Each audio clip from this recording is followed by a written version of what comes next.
Praise the Lord, ஹல்லேலூயா. ஒவ்வொரு நாள் இரவிலே இப்படி கர்த்தருடைய சமூகத்திலே நாம் கூடி வருவதற்கு கர்த்தர் உதவி செய்கிறார். காலையும் மாலையும் சந்திக்கின்ற இந்த அழகான வேளைக்காக நம் கர்த்தருக்கு நன்றி செலுத்துவோம். ஒரு பகல் முடிந்து ஒரு இரவுக்குள்ளாக செல்லுகிறோம். நம்முடைய சரீரமும் ஓய்வெடுக்கின்றது. அது மாத்திரமல்ல, நாம் தேவனுடைய சமூகத்தில் இளைப்பாறுகின்றோம். எவ்வளோ பெரிய ஆனந்தம் பாருங்கள். காலையிலே புறப்பட்டு சென்ற தேவனுடைய படைப்புகள் அத்தனையும் மாலையிலே அவர் வைத்திருக்கின்ற இடத்திற்கு வந்து அடைகின்றன, தங்களுடைய ஓய்வுகளை எடுக்கின்றன. எவ்வளவு படைப்பு, எவ்வளவு உன்னதமான படைப்பு! ஆண்டவர் நேர்த்தியாக அத்தனையும் படைத்திருக்கின்றார். சூரியன் கூட காலையிலே உதித்து நமக்கு எல்லாவற்றையும் தந்தவைகள். இன்னொரு தேசத்திற்கு அவைகள் புறப்பட்டு சென்று அது பயணித்து பலன் கொடுக்க ஆரம்பிக்கிறது. நீங்களும் நானும் அவருடைய வார்த்தையிலே, அவருடைய மார்பிலே, அவரோடு கூட ஆமென் ஒவ்வொரு நாளும் ஹல்லேலூயா சேர்ந்து நாம் அவரை ஆராதிக்கலாமா? ஆண்டவரே, உம் சத்தம் கேட்க உம்முடைய கரத்திலே வணையப்பட்ட பாத்திரமாயிருக்க என்னை ஒப்புக் கொடுக்கிறேன் என்று அர்ப்பணிக்கலாமா?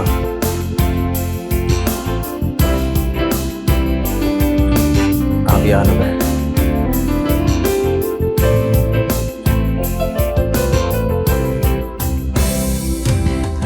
அவர் நமக்காய் ஜீவன் தந்து அளித்தனரே.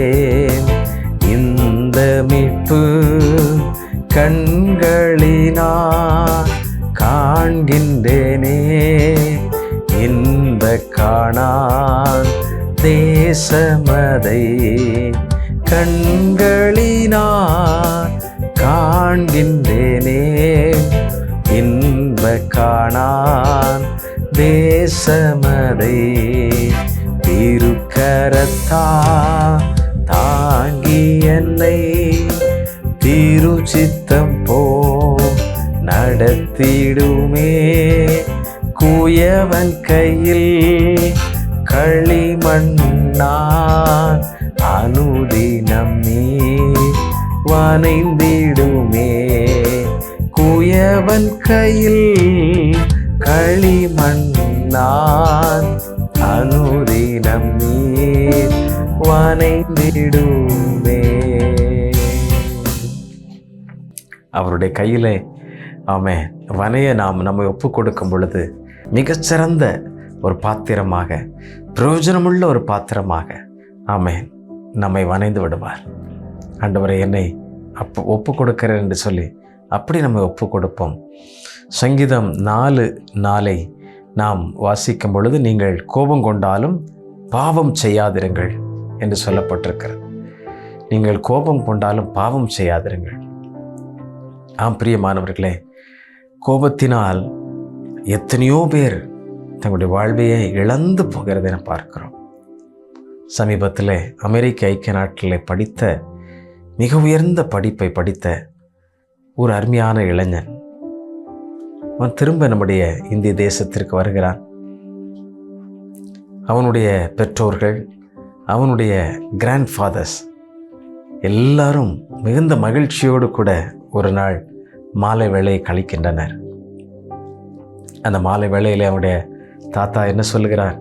பேர பிள்ளைகளை பார்த்து, மிக சிறப்பான படிப்பை படித்து முடித்து வந்திருக்கின்ற உங்களுக்கு நான் ஒரு மிக பெரிய பரிசை கொடுக்க விரும்புகின்றேன் என்று சொல்லி தன்னுடைய ஆஸ்தியில் உள்ள பல சொத்துக்களை அவர் எழுதி கொடுக்கின்றார். பல கோடிக்கு அது பெறும்.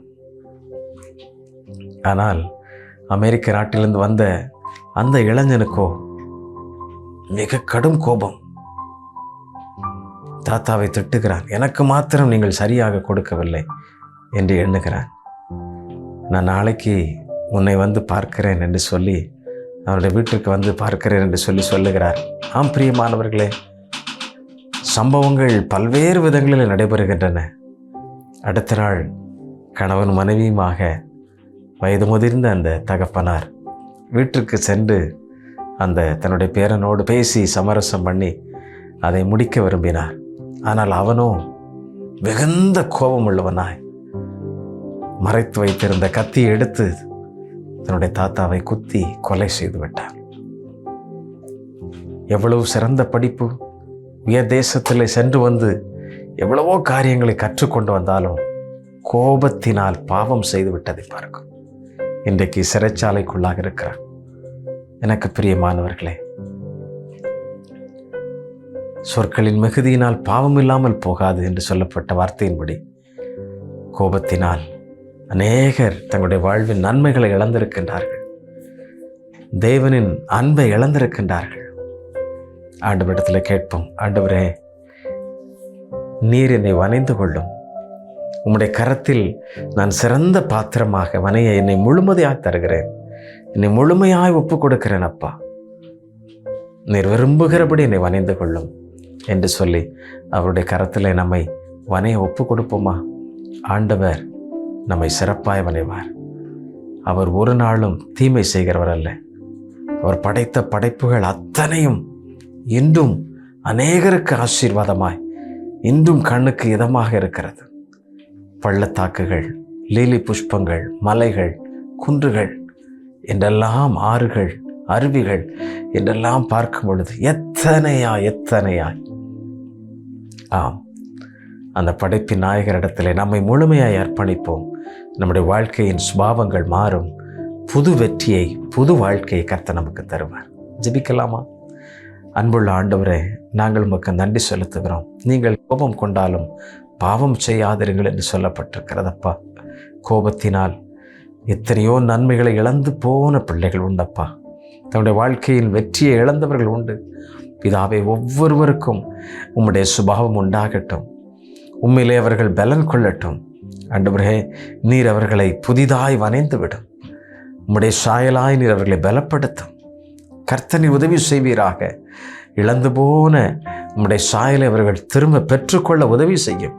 பரம தகப்பன், எங்கள் குயவன், நீர் அவர்களை சரியாய் நேர்த்தியாய் வனைகிறவர் அல்லவா? அப்படி நீர் அவர்களை வனைந்து கனப்படுத்தும்படியாக ஜெபிக்கிறோம். நான் அவர்களை ஆசீர்வதிக்கிறேன். தெய்வீக சமாதானம் தங்கி இருப்பதாக இயேசுவின் நாமத்திலே கேட்கிறோம் நல்ல பிதாவே. ஆமென், ஆமென். Thank you. God bless you. God bless you.